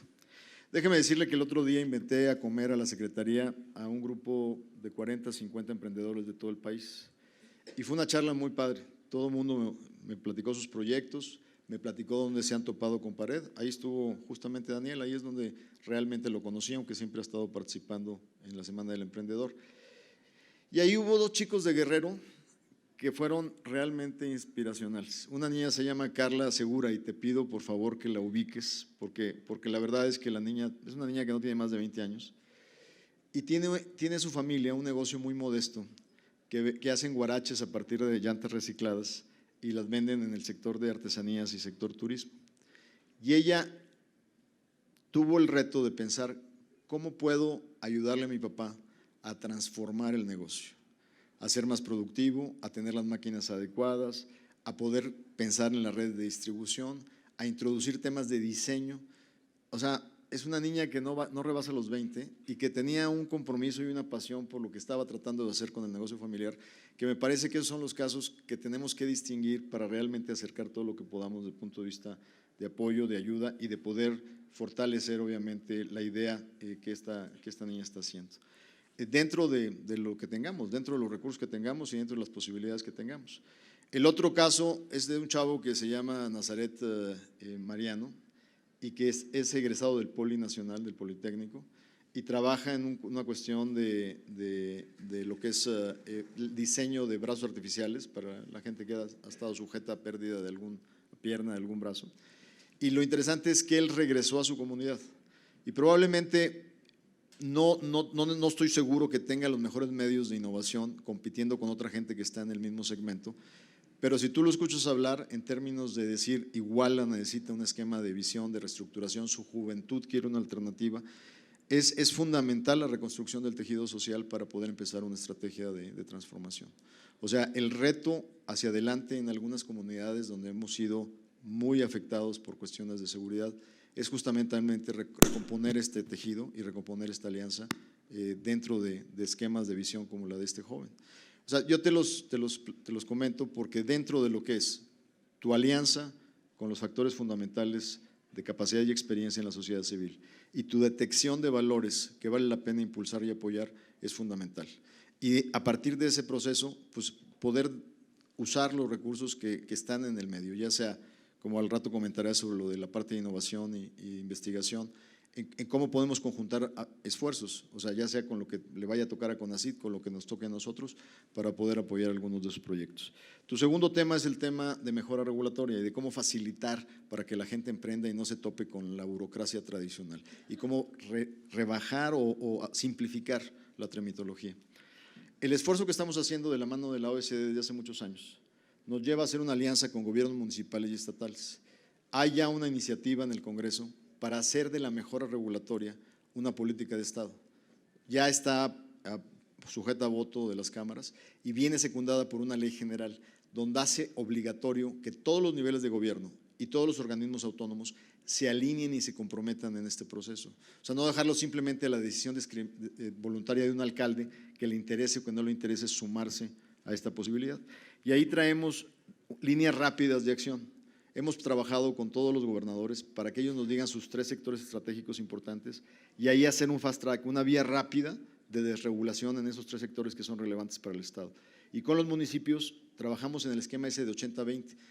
Los 3 trámites más importantes, construcción, establecimiento de negocios y un tercero que se seleccione por la comunidad empresarial local, esos comprometerlos a reducir los días, a reducir los tiempos y poder tener una reacción y una respuesta rápida.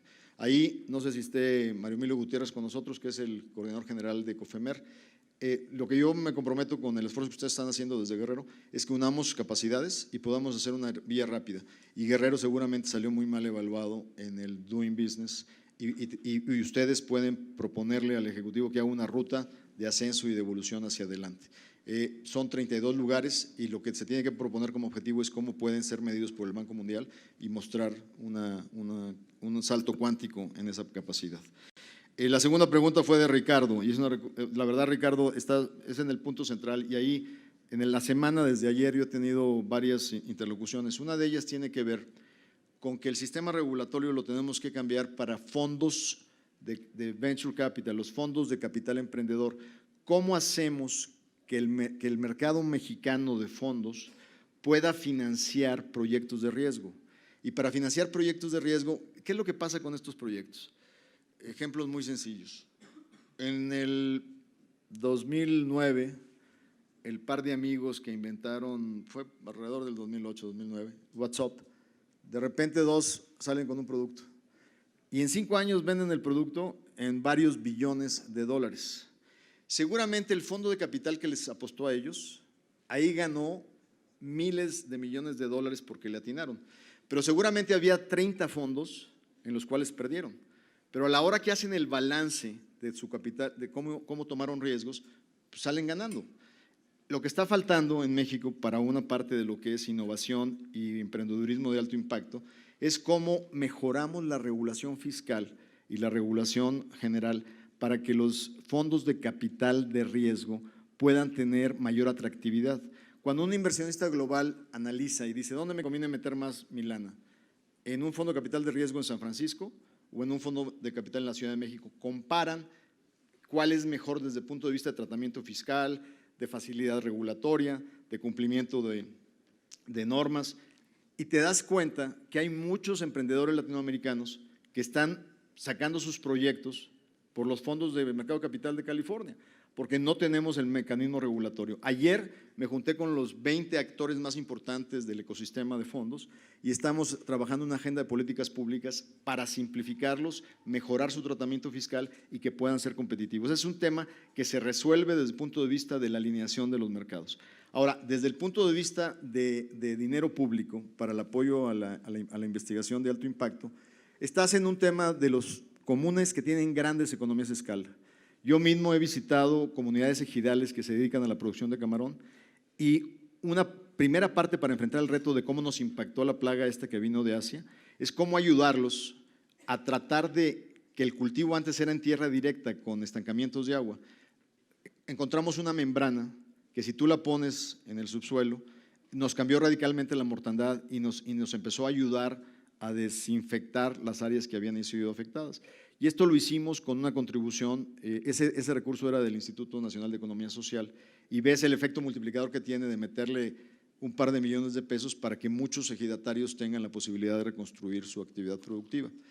Eso evidentemente lo que tú estás haciendo va en la frontera de la ciencia y la tecnología, y hay fondos mutuos con ACIT Economía que se dedican sencillamente a patrocinar esos temas de innovación que no solo benefician a quien los produce, sino tienen una economía a escala impactando cómo salvas a un sector de una manera integral. Lo que yo te invito es que dentro de los esfuerzos combinados lo hagamos buscando ya una vez que salga la definición de cómo le va a tocar a CONACYT el recorte, cómo podemos encauzar ese proyecto. Y si hay temas regulatorios, seguramente COFEPRIS tiene que ver mucho con ellos. Vemos el esquema de cómo está tratando COFEPRIS, porque estas vacunas son vacunas para el sector agroproductivo, en el caso del camarón, para ver cuáles son los esquemas regulatorios para que se lleve al mercado tu invención. Entonces, en concreto, quedamos pendientes, primero, para poder establecer una comunicación una vez que queden listos los fondos de CONACYT y ver si ustedes pueden participar en una convocatoria. ¿Sale? Esa fue la pregunta 2 de Ricardo, y luego Maripaz, caimanes, cocodrilos y diversos animales exóticos. Maripaz, a veces en la responsabilidad de la política pública te comparto que hay varios retos. Todavía estás aquí, ¿verdad? Ahí estás. Fíjate que hasta en las negociaciones comerciales internacionales tenemos que tener muy presente dónde están nuestras fortalezas. Ahora que terminamos la negociación del TPP con 11 naciones de Asia y de las Américas, hay un capítulo ambiental, y el capítulo ambiental quería ser muy rígido en cuanto al comercio de especies exóticas, y nosotros fuimos muy cuidadosos que en la negociación no se tocara la viabilidad de lo que es la producción en cautiverio de especies exóticas. O sea, hay que castigar el tráfico indebido de especies exóticas en wildlife, en la vida abierta, pero si tú las estás reproduciendo en cautiverio para el segmento de pieles exóticas, de productos de bolsas, zapatos, etcétera, finalmente la blindamos en la negociación para que no tuviera ningún efecto esta prohibición de comercio internacional de pieles exóticas. Y adicionalmente, sin duda, este es un tema central. Lo que estamos haciendo nosotros con la Subsecretaría de Industria es teniendo diálogos con industrias estratégicas para definir un programa, una agenda de acción. ¿Cómo les podemos ayudar?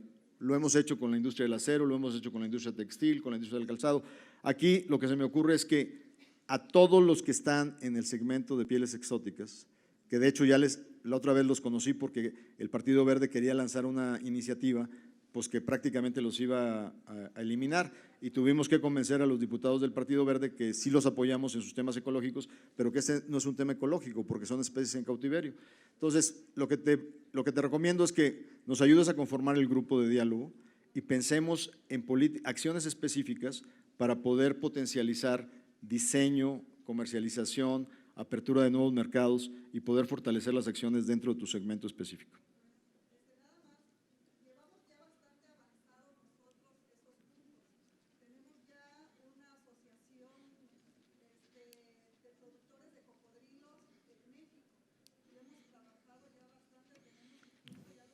O sea, están muy bien organizados.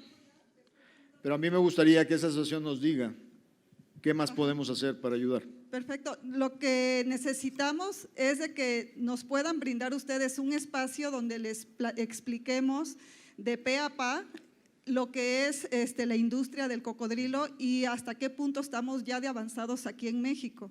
Perfecto. Básicamente lo que necesitamos nosotros, todos los productores, es un apoyo económico porque pues ya 20, 30 años que hemos invertido capital propio, estamos ahorita ya ahorcados. Con todo gusto, y no sé si sé por aquí ProMéxico, alguien de ProMéxico, Rogelio Garza o alguien de la Subsecretaría de Industria. No ven, ni siquiera los que trabajan conmigo vienen a echar porras. Le dejo el encargo a Enrique Jacob para que nos organice una reunión. Pero sí les pido que yo creo que hay muchas cosas que pueden ayudar y hay que estar conscientes de cómo, de punto de vista de ayudarles en la promoción internacional, invitarlos a ferias, o sea, cómo podemos hacer a través de, no necesariamente transferencias monetarias, poderlos ayudar con los mecanismos que tenemos en materia de mercados internacionales y de otro tipo de acciones que podemos hacer juntos. Sí, como comentario anexo, estamos trabajando ya de común acuerdo también con las comunidades indígenas y todos aquellos que viven en la zona de humedales donde habita el cocodrilo, para que no solamente nosotros como productores de ciudad nos veamos beneficiados, sino que también las personas que están conviviendo con las especies en el medio silvestre y esta sea una industria factible para todos. Perfecto. Una cadena productiva cerrada. O sea, si tú estás de acuerdo, nos ponemos en agenda para poder llamar a todos los que tienen que ver con el sector, la parte de promoción, la parte de política industrial, para ver de qué manera podemos contribuir. Perfecto, muchísimas gracias por la atención. Y pues, busco yo al licenciado Enrique Jacob, que también ya creo que nos conocemos, estuvo hace un año con nosotros en Chiapas. Tengo un correo oficial para que no nos pase como nos pasó en el caso del reciclamiento del vidrio.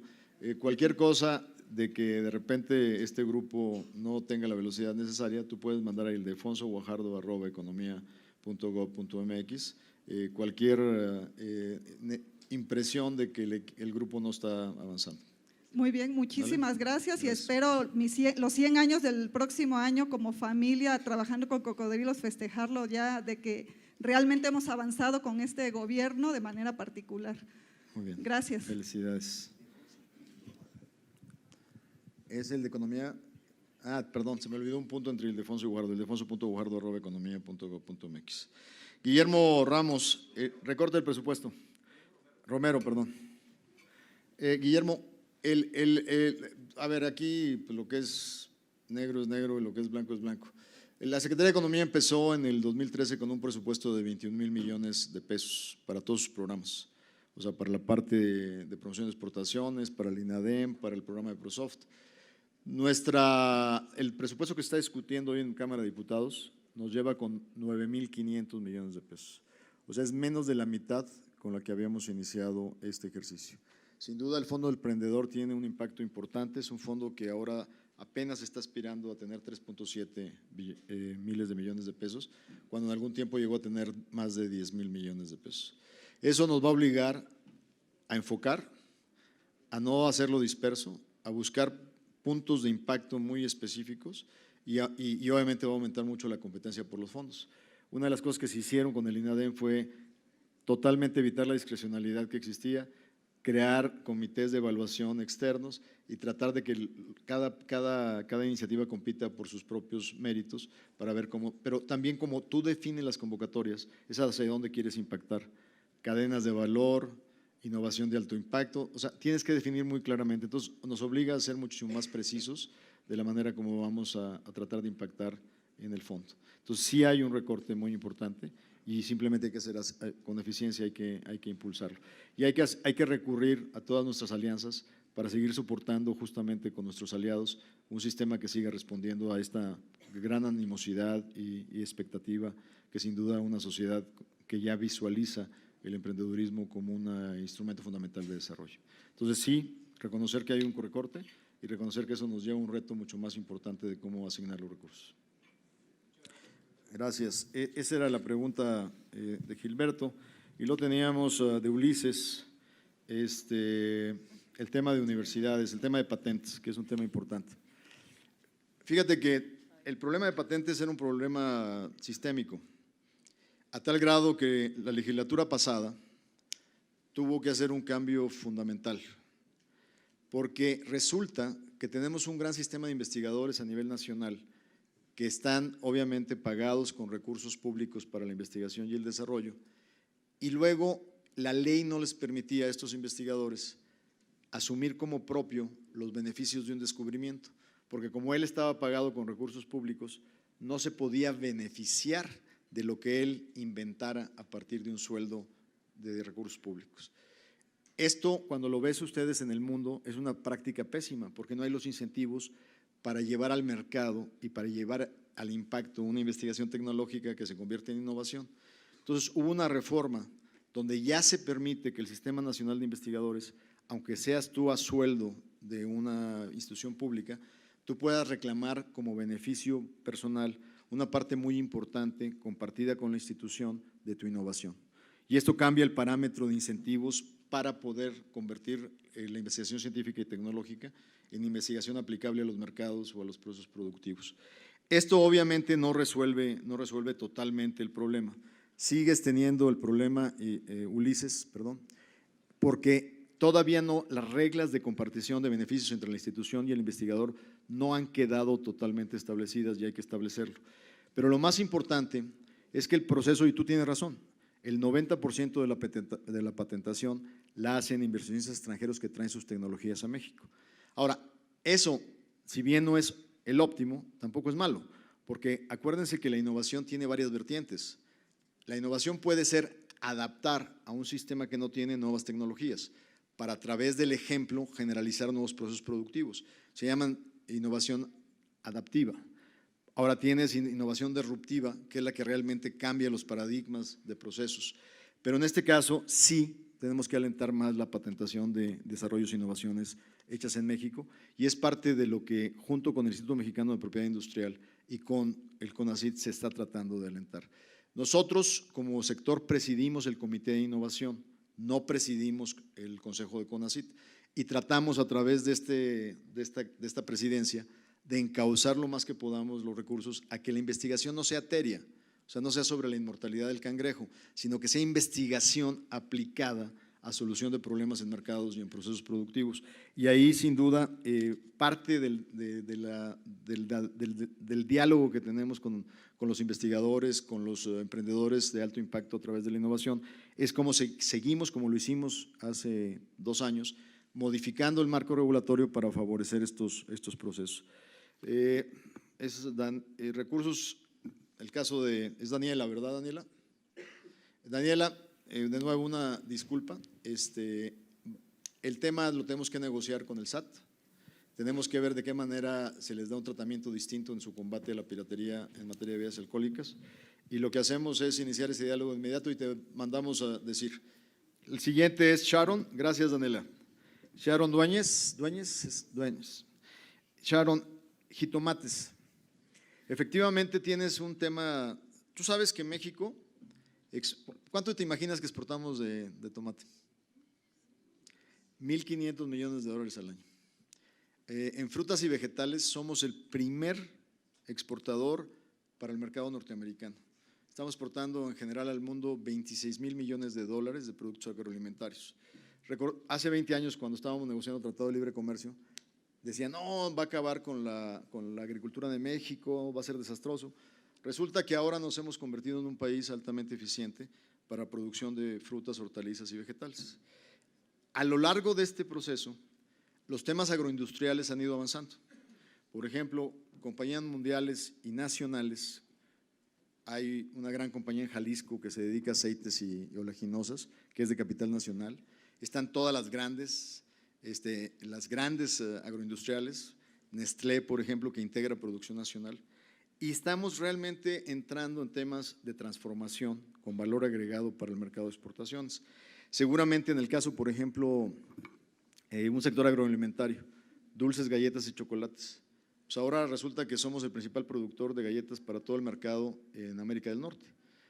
Lo mismo pasa con el mercado de confitería. ¿Por qué? Pues porque hemos traído plantas que han generado empleos dentro del proceso. Hay esfuerzos también nacionales en el proceso agroindustrial. En el caso específico de tu ejemplo, estoy seguro que hay muchos derivados con valor agregado, en el caso del tomate, que también son producidos en México. Sin duda, la mayor parte se exporta de tomates frescos al mercado de Estados Unidos.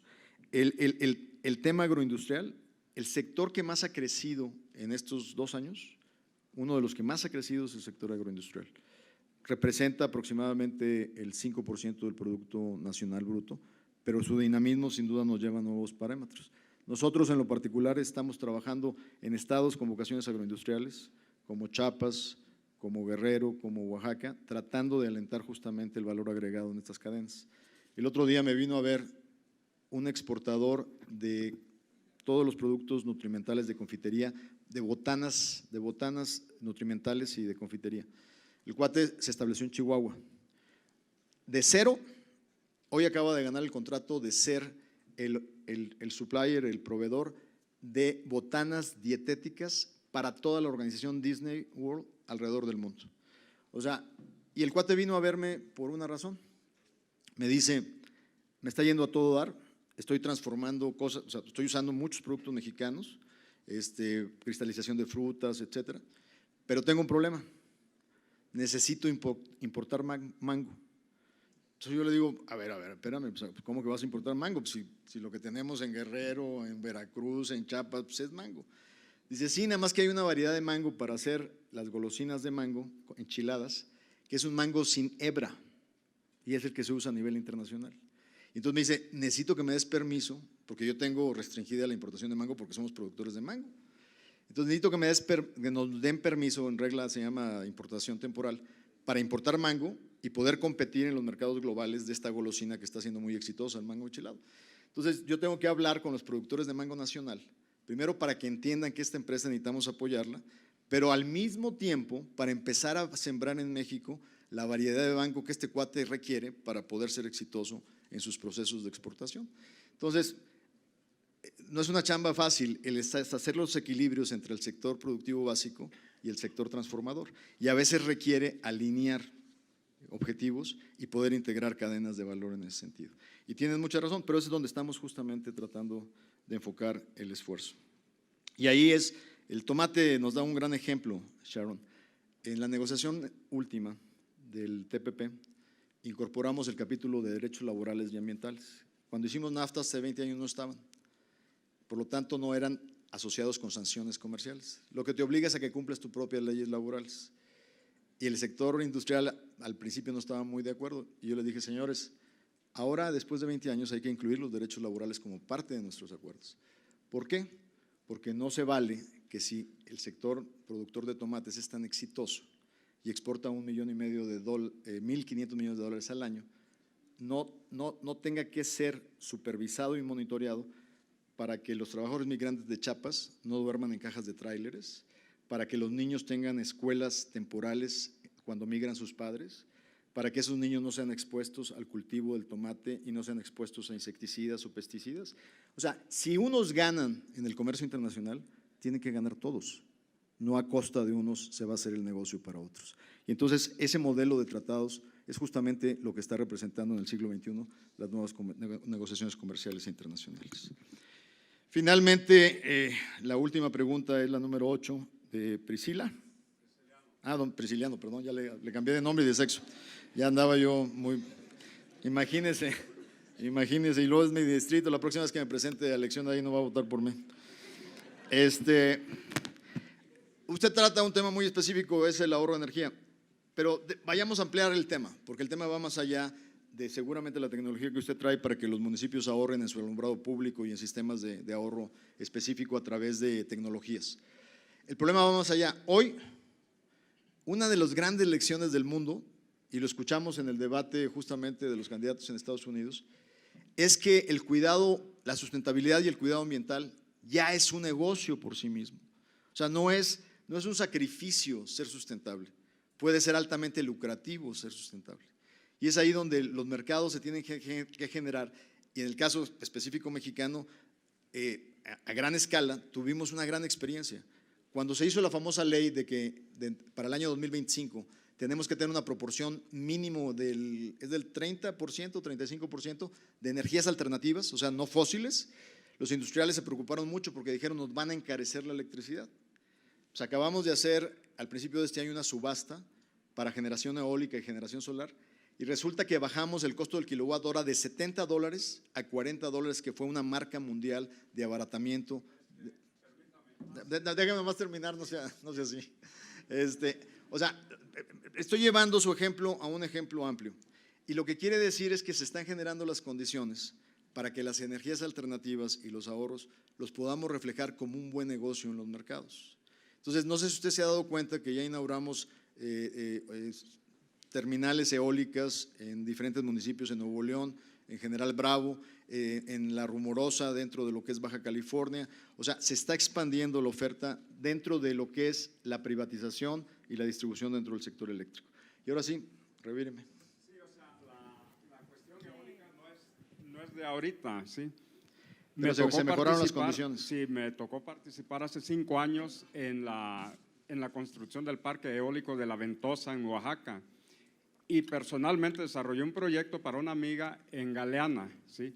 Fue un proyecto particular, también fue eólico, aprovechando las Pero sí está de acuerdo conmigo que esa vez que usted lo hizo, usted no podía vender la energía directamente a los consumidores. No, ni la podía. Y ahora la ley permite que quien la produce la puede comercializar, la puede distribuir y puede ir a competir en el mercado entre diferentes alternativas. Esa es una apertura que se dio ahora recientemente, muy acertada, porque sí teníamos la restricción de que si yo producía a partir de celdas solares o de sistemas eólicos, no podía producirla ni para mí mismo. Exacto, se la tenía que dar a la comisión. La ley, Comisión Federal de Electricidad, me lo prohibía. Ahorita no, ahorita ya está dada la apertura.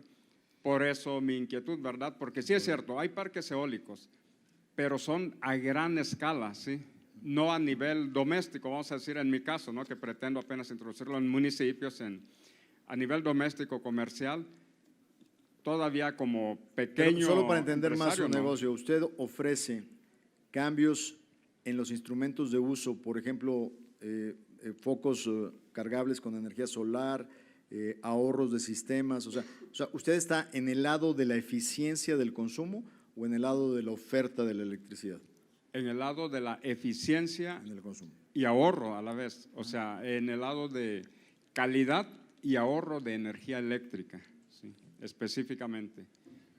Pero le digo, afortunadamente ahorita a través del Centro de Apoyo Empresarial de Apodaca, ya se fijaron en mí, bueno, específicamente la licenciada Carla Martínez Elizondo y el licenciado Héctor Ayala, que pusieron atención en mí, pues ya se está desarrollando, ¿verdad? Nada más que es a nivel local. Con todo gusto, aquí veo al secretario de Desarrollo Económico de Apodaca aquí frente a nosotros. Vemos el caso con ustedes y vemos exactamente cuál es el ejemplo modelo. Nos ayudaría mucho a entenderlo porque lo podemos multiplicar y con todo gusto lo hacemos un caso de estudio. De acuerdo, muchas gracias. Gracias, don Prisciliano. Muchas gracias por la paciencia, ya llevamos aquí casi 2 horas y casi todos permanecemos.